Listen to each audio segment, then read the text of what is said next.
Karen Foster is an associate professor at Dalhousie in the Department of Sociology and Social Anthropology.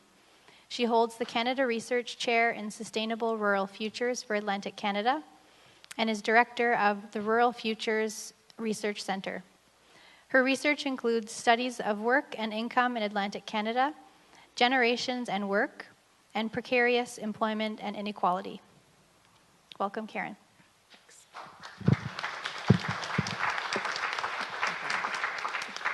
So like everyone else, I only have a few minutes, so I'm going to cut right to what I think is one of the most important things about a basic income guarantee, and then I'll tell you why it's particularly salient in rural communities. So, great. Should I be controlling the clicker? I only have a couple slides, so. Awesome. So I'm a sociologist, and I study how people make a living and how they feel about it.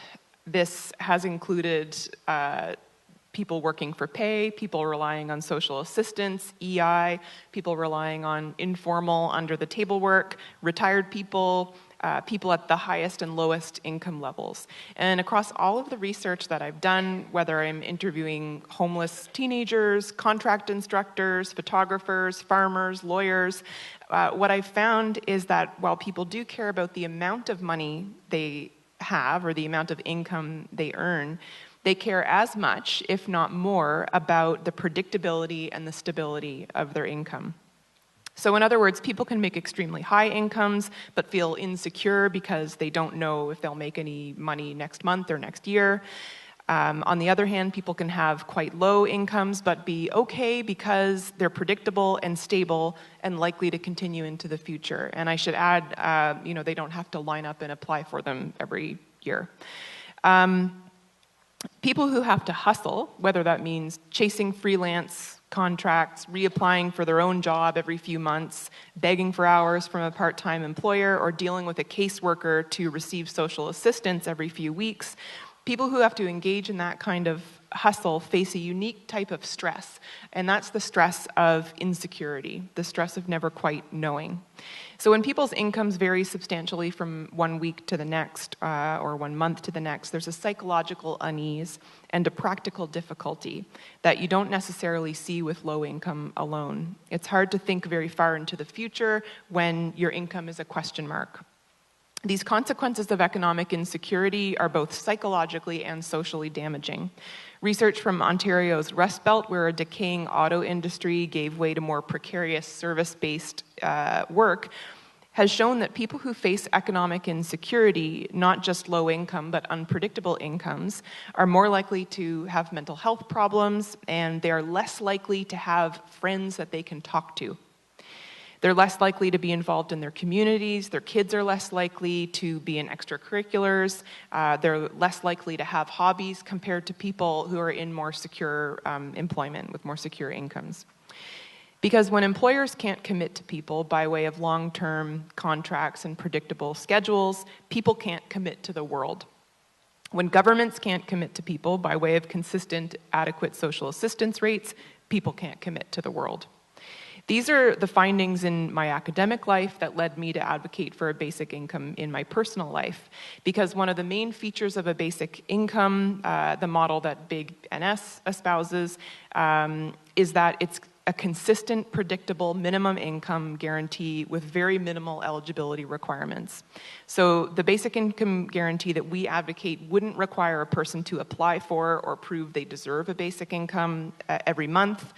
The amounts wouldn't depend on, showing your receipts to a caseworker or promising that you're going to spend it on the right stuff. It eliminates the insecurity and the hustle and most of their attendant indignities. These problems and the solution that BIG represents matter a great deal in rural Canada for a few reasons. The first is that rural households are likely to face some entrenched kinds of insecurity that don't affect urban households as much.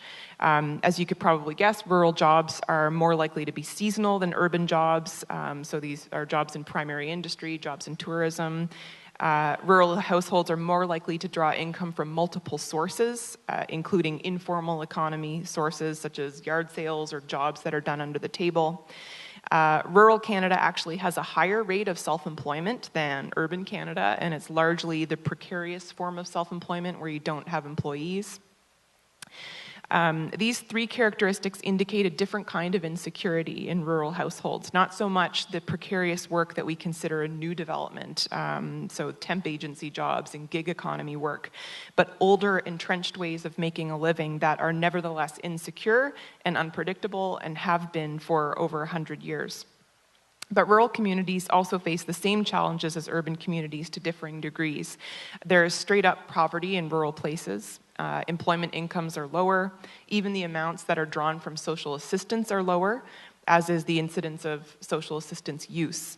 EI usage is higher in rural communities, and not only because of the dominance of fishing and farming.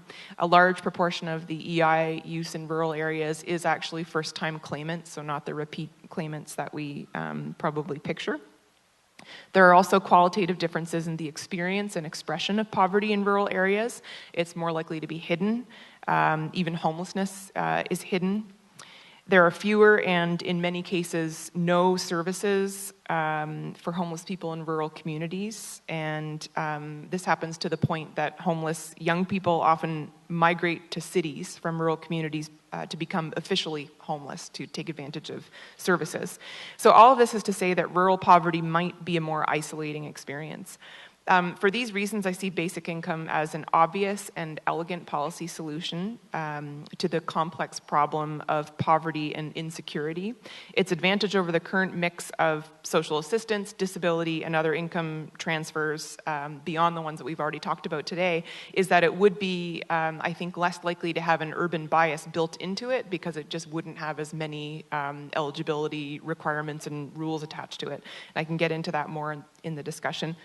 The only other slide I had was just to show you the seasonal month-to-month variation in employment in rural versus urban Canada. So the really crazy line is in rural communities, and the tamer-looking blue line is in urban communities. So you can see there's a lot more churn in employment, people who would really benefit from a smoothing out of incomes. Thank you.